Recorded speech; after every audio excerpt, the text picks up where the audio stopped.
Before we get started with today's interview, just a quick reminder, click the thumbs up, make sure you subscribe and ding the bell so that you don't miss any of the great interviews that we have coming up. Now, on to today's interview. Welcome back, everybody. Today, my guest is composer Kristen Allred. Her piece is Celestial Event from her book, Nature's Cacophony, Book 1. Welcome, Kristen. Thank you so much for being here today. I'm so glad to be here. Thank you.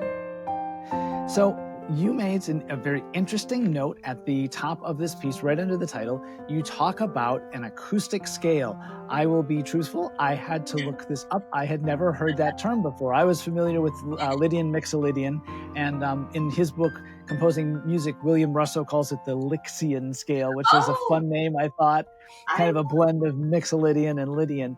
Talk to us a little bit about how you wrote Celestial Event. Yeah, it's been years ago, so I can't remember how I came across what an acoustic scale was, but I'm always reading books and researching online theory.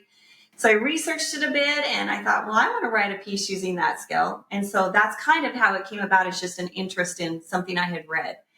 And so you can see that scale throughout the piece, and that would be a really fun thing to point out to a student what that scale is, and maybe play the theme song for The Simpsons and see if they can write a melody on that scale themselves. I love how your research into music theory became a challenge and a restriction for the composition of a piece, and saying, this is this new tool in my compositional toolbox. What can I do with this scale?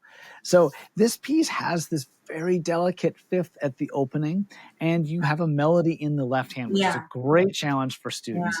How do you go about approaching that with a student? How do you get them to bring out that left hand and to keep the ostinato in the right hand more subdued? Yeah, it seems like for students, it's always more difficult when that melody is in the left hand than instead of the right hand. But it's really important that they're introduced to that, because you will see that in classical music, sometimes that left hand. And so if you can find pieces in classical music that do that as well, like that ballade in A minor, I think by Bermuller, has that that left hand thing.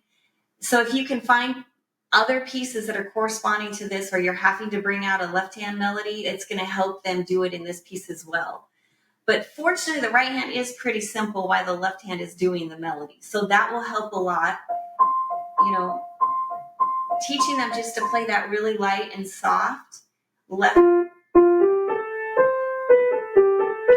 The left hand's where you're going to have to feel a little more weight in the hand to be able to bring it out, and the right hand being a little bit softer. And like we talked about in other videos, when you're doing your 5-finger patterns with them, can you bring out the left hand louder than the right hand? It's a really difficult scale for young students to develop, and this is more at an intermediate level. So hopefully they've got a little bit of experience once they get to this piece. But it's such an important skill to be able to bring out different hands, and then down the road, different fingers, different notes in a chord. And so this starts with a melody in the left hand, and then the melody goes to the right hand. So they got to switch back and forth with the melody, and just take a little bit at a time, maybe a measure over and over, seeing if they can bring that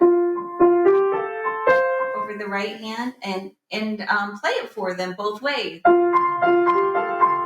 See if they can hear the difference.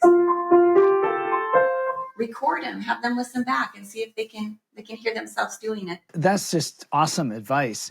You have these moments in this piece where we have either patterns of ascending fifths, or you have a broken chord that ascends. How do you teach your students to keep the sound very even when you're moving from hand to hand? I think blocking things is so helpful for students, because then you can block intervals and you can block chords. So instead of seeing 25 notes, you're seeing 4 or 5 things. And I always tell my students, this is why when we talk about social security numbers and phone numbers, we put dashes after, 3 numbers, because our brain, it's just too much to see a million notes.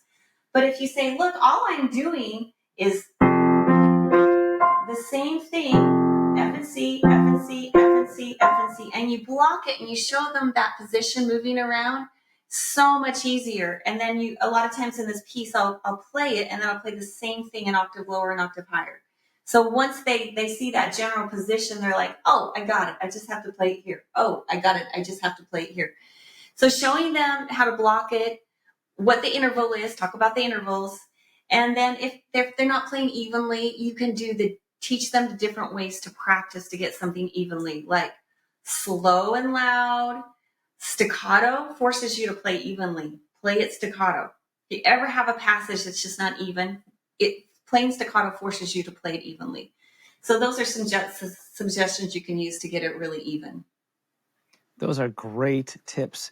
Is there anything else you would like us to know about this piece?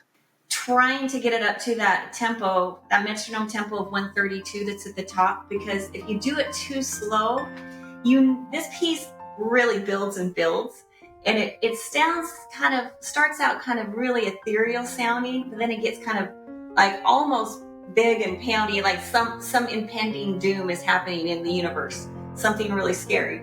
So I just find like you don't quite get the same dramatic effect if you start too slow. So if you can get a student to eventually work it up to 132, it's going to be a lot of fun. It's going to sound great. Well, this piece is a lot of fun. Thank you so much for joining us today. My guest has been Kristen Allred. Her piece is Celestial Event from Nature's Cacophony, Book 1. You can find it at fine music retailers near you. Thank you, Kristen. All right. Thank you so much for having me.